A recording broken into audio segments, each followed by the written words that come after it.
Hi, Gray Shooter here. As you may have seen in my previous video, I struck out with my Ed Brown barrel using Remington UMC ammo.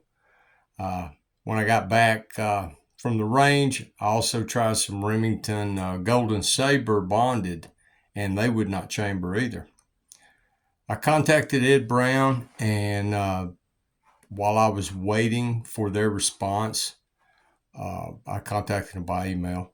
And while I was waiting for their response, I thought, well, I've got some more ammunitions in there. Let's see if those ammunitions will chamber and go into battery. So I grabbed a box of Winchester, and I grabbed a box of this Winchester Full Metal Jacket, and I grabbed a box of Underwood 125 grain Nosler hollow points, and I dropped them in, and they looked about the same as the Winchester. The Remington. So I put the barrel back in the pistol and put some in the magazine, and they both cycled through the gun just fine. The gun would go into battery. And I thought, well, that's interesting. I've got two different loads that won't go into battery, and I've got two that will. So I'm thinking it's this Ed Brown barrel. This is one of the Field series. And I'm thinking it's probably just got a match chamber that's really tight. Let me show you something here. Now this is the Remington. It dropped in just perfectly. Now, does that not look to you? Let me try to get it nice and square looking. Does that not look to you like the case is sticking out just a few thousandths proud of that barrel hood right there? And that's a no-no. And that's what's happening with this gun. The brass is coming in contact with the breech face, and it will not allow it to go into battery because it's locking up on the round.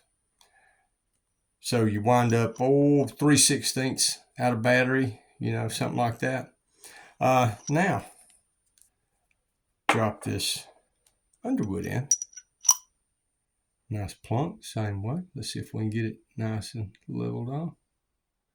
Okay, now doesn't it look just maybe a couple of thousandths shy of the top of that barrel hood? Yeah, let's see. Yeah, I think it is. So I think that's the difference. I took a photograph, and and it'll be the thumbnail for this, and I'll post it too. I had 4 rounds set up, 2 Remington, an Underwood, and a Winchester. And it seemed to me in that photograph, and I don't have any way of measuring, I don't have any go or no-go gauges, but it seemed like the shoulder on and I know I can't hold these two and show it to you, but it seemed like the shoulder on the Remington rounds were slightly further forward. And it may just be a small discrepancy in the way these cases are formed. So anyway, I wanted to make sure it would work. So I took a magazine, I put 6 rounds of this Underwood hollow point, and I put 6 rounds of Winchester Full Metal Jacket. And I went out to my little pistol range here just to do a quick function test. Let's watch that. All right, I've got the Ed Brown barrel in this pistol. The Remington ammunition will not work. It won't go into battery with the Remington ammo in. So I did a little investigating, discovered that my Winchester and my Underwood, it would go into battery. So I've got 6 rounds of Winchester 125 grain Full Metal Jacket, and I've got 6 rounds of Underwood 125 grain hollow points. And I'm just going to blow them down range. I don't have a target down there. This is strictly a function test. So range is going hot.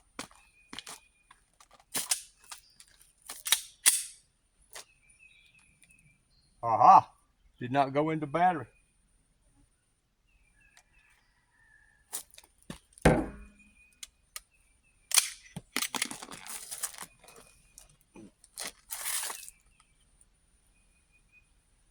Well, a minute ago, these Winchester rounds were working just fine.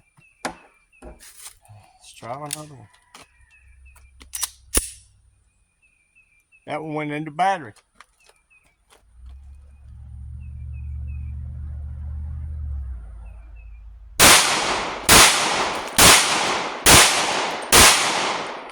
That should be the Winchester. Now let's try the Underwood.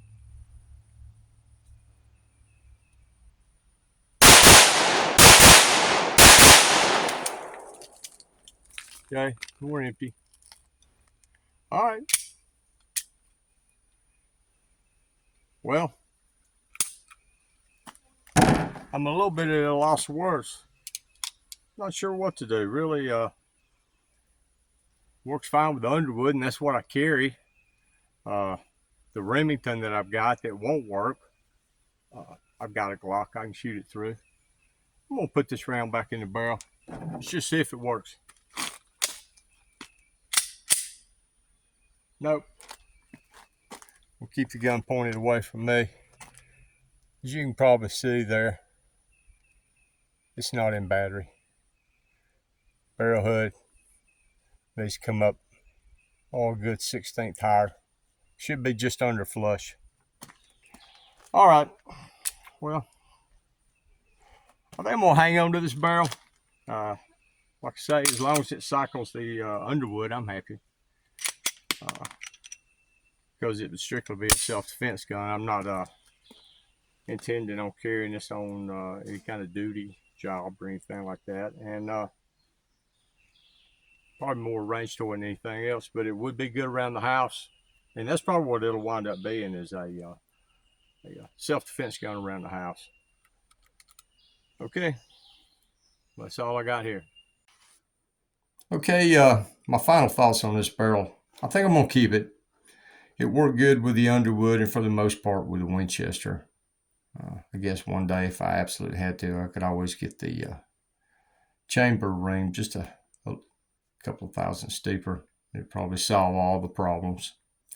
I do want to say I don't fault Ed Brown at this. I'm just going to lay it up on a tight chamber and variations in ammo or case manufacturing. But Ed Brown did respond to me promptly. They sent me an RMA for me to return this barrel. The only comments they made were if I was shooting reloads, don't do that. And if I was shooting factory ammo, to send it back to them to inspect. And then I think I'm just going to keep it. I'm not going to send it back to Ed Brown. I'm just going to keep it here. And we'll do a little accuracy testing and stuff with it later on. Anyway, this is Gray Shooter. I'm out of here. Thanks for